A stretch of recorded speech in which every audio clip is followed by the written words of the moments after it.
नमस्कार, मी श्रेयस जोगळेकर. दिनांक 27 फेब्रुवारी रोजी मराठी भाषा गौरव दिन उत्सव आपण साजरा करणार आहोत. ज्ञानपीठ पुरस्कार विजेते ज्येष्ठ कवी आणि लेखक कुसुमाग्रज किंवा विवा शिरवाडकर यांच्या जन्मदिनानिमित्त आपण हा दिवस साजरा करतो. या दिवसानिमित्त मी एक नवी संकल्पना घेऊन येतोच आहे आपल्या पुढे, पण त्याच्या आधी मी आपल्या मराठी भाषेचं महत्व अधोरेखित करणारी एक स्वतः लिहिलेली कविता आपल्यासमोर सादर करणार आहे. ही कविता 6 कडव्यांची आणि ती 2-2 कडव्यांमध्ये मी वेगवेगळ्या रील्समध्ये आपल्याला सांगेन. आपल्याला आवडली तर ती आपण नक्की आपल्या प्रियजनांपर्यंत पोहोचवा आणि आपल्या मराठीचं संवर्धन करण्यासाठी आपण सगळेच लोक एक खारीचा वाटा उचलूया. ही कविता आहे, या मराठीला असे रे आज वाटे राखणे. हे वृत्त आहे देवप्रिया किंवा कालगंगा.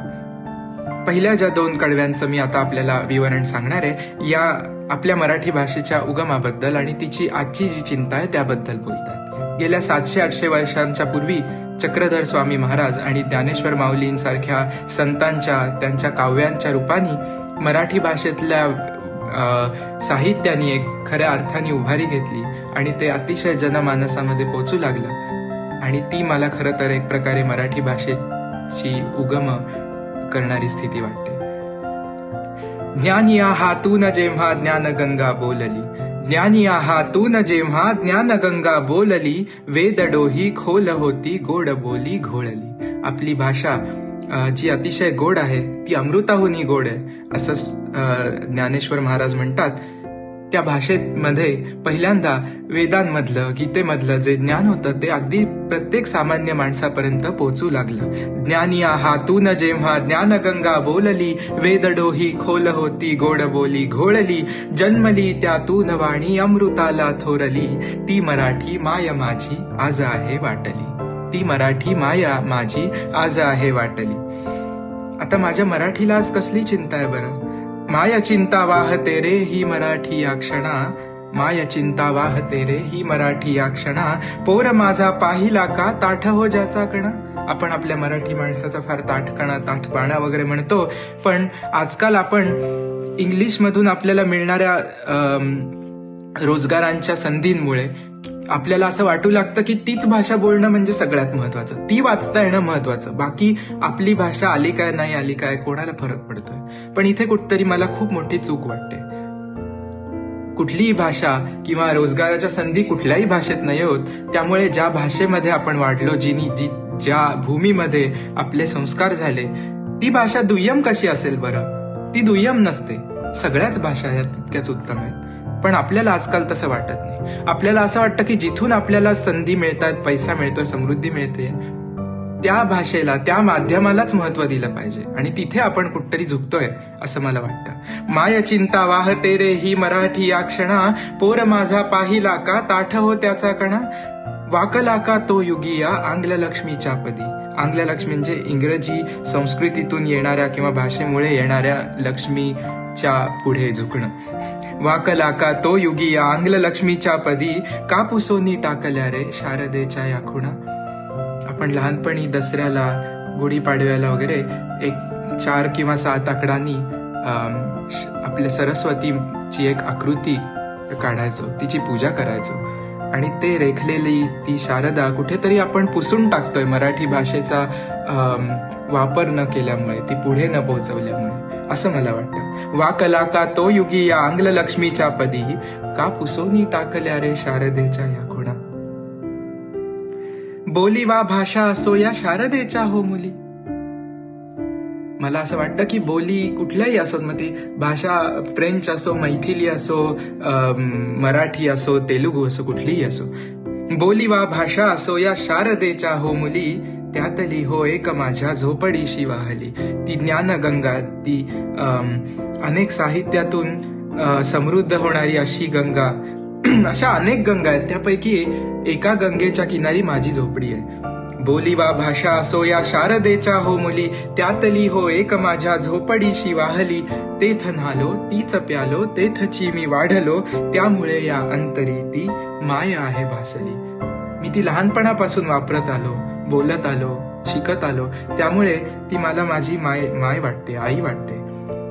पण आजकाल आपण हेही समाजामध्ये बघतो की कुठेतरी इंग्रजी आपल्या मराठीमध्ये इंग्लिश शब्द बऱ्याच प्रमाणात मिश्रित होत असल्यामुळे आपली भाषा अशुद्ध होतीये का असं वाटतं. असा काही लोकांचा विचार असूही शकतो आणि मी त्या विचाराचा आदर करतो. पण मला असं वाटतं इंग्रजी भाषेत सुद्धा फ्रेंचमधून, संस्कृतमधून शब्द आलेले आहेत. तर शब्द जेव्हा दुसऱ्या भाषेतनं येतात तेव्हा जोवर ती भाषा शिल्लक आहे, जोवर ती बोलली जाते, लिहिली जाते, त्याच्यामध्ये साहित्य होतं, तोवर ती भाषा मात्र संपन्नच होत जाते. कारण त्यामुळे नवीन नवीन ज्ञान आपल्याला उपलब्ध होत जातं. वेगळ्या विचारांनी कुठले शब्द बनतात असे शब्द येत जातात. तर मला असं वाटतं की इतर भाषातून येणारे शब्द हे आपली भाषा दुय्यम करत नसून ते कुठेतरी समृद्धही करत आहेत. आज आल्या अनेक धारा येथ विश्वातूनही आपल्या मराठी भाषेच्या गंगेमध्ये अनेक वेगवेगळ्या धारा मिळाल्या. लेऊनी त्यांच्या सवेत्या ज्ञानरत्ने थोरही, वाटते भीती कशाला सोडण्याची आईला. आपल्याला भीती कशाला वाटते की आपली भाषा दुय्यम होईल, ती इतकी वर्ष टिकलेली आहे. वाटते भीती कशाला सोडण्याची आईला, माय ही संपन्न माझी आज झाली फारही. आज आल्या नैक धारा येथ विश्वातूनही, लेऊनी त्यांच्या सवेत्या ज्ञानरत्ने थोरही. वाटते भीती कशाला सोडण्याची आईला, माय ही संपन्न माझी आज झाली फारही. शेवटची 2 कडवी ही आपल्या मराठी भाषेच्या संवर्धनासाठी आहेत. आणि ते करण्यासाठी मला नाही वाटत की फार काही तीर मारण्याची गरज आहे. सगळ्यांनीच कवी व्हायला पाहिजे, सगळ्यांनी लेखक व्हायला पाहिजे असं थोडीच आहे. मोर्चे घेऊन आंदोलनं काढली पाहिजेत असं थोडीच आहे. आपण आपल्या भाषेविषयीचं प्रेम जे आपल्याला वाटतं ते पुढच्या पिढीपर्यंत पोहोचवलं की झालं. आज हाती आपुल्या रे माया आहे रक्षणे, आज हाती आपुल्या रे माया आहे रक्षणे, या तिच्या ठेव्यास आहे राखणे विस्तारणे. तिच्यामध्ये जे असलेलं वाङ्मय आहे, जे साहित्य आहे, ते पुढे त्याचा विस्तार होणं गरजेचं आहे. माय ही नादेल ओठी काल जैशी नादली, ती आपण बोलतो आहोत ती पुढे उद्याही बोलत राहूच याचा मला विश्वास आहेच. पण एक मात्र खूप महत्वाचं आहे, नीचरे भाषेस किंतु आपुल्याना लेखणे. कुठलीही भाषा असो, त्यातून मिळणाऱ्या कितीही संधी असोत, त्याच्या पलीकडे आपल्या भाषेला कुठल्याही प्रकारे दुय्यम ठरवता आलं नाही पाहिजे. इतर कितीही चांगल्या गोष्टी आपण आत्मसात केल्या तरी आपल्या मातृभाषेला कुठल्याही प्रकारचा दुय्यम दर्जा न देणं हे मला सगळ्यात महत्वाचं वाटतं. आज हाती आपुल्या रे माया आहे रक्षणे, या तिच्या ठेव्यास आहे राखणे विस्तारणे. माय ही नांदेल ओठी काल जैशी नादली, नीचरे भाषेस किंतु आपुल्या ना लेखणे. मग काय करायला पाहिजे? काव्य ही ना कोणते वा ना कुठेशी भाषणे. प्रत्येक ठिकाणी जाऊन भाषणच करायला पाहिजे असं नाहीये. काव्य ही ना कोणते वा ना कुठेशी भाषणे, आईसाठी प्रेम सारे या मनाला दावणे. प्रेम नेते तारुनी रे काळ ना त्याला उरे, प्रेम नेते तारुनी रे काळ ना त्याला उरे, या मराठीला असे रे आज वाटे राखणे. काव्य ही ना कोणते वा ना कुठेशी भाषणे, आईसाठी प्रेम सारे या मनाला दावणे. प्रेम नेते तारुनी रे काळ ना त्याला उरे, या मराठीला असे रे आज वाटे राखणे. या मराठीला असे रे आज वाटे राखणे. आपल्या सर्वांना इन ॲडव्हान्स मराठी भाषा दिनाच्या, गौरव दिनाच्या खूप खूप शुभेच्छा. आणि आपण आहोत तिथे, असू तिथे आपल्या मराठी भाषेचं संवर्धन करूया. एकदा आपल्याला त्याची गोडी लागली की नक्कीच आपण ती गोडी सगळ्यांपर्यंत पोहोचवू शकतो. आपण तोच प्रयत्न आपल्या मनापासून करूया आणि मराठी भाषा दिन खऱ्या अर्थाने 27 फेब्रुवारीलाच नाही पण वर्षांच्या 365 दिवसांमध्ये रोज साजरा करूया. धन्यवाद. आणि हो, 27 फेब्रुवारीला माझ्या नवीन येऊ घातलेल्या कल्पनेला सुद्धा आपण नक्की प्रतिसाद द्या.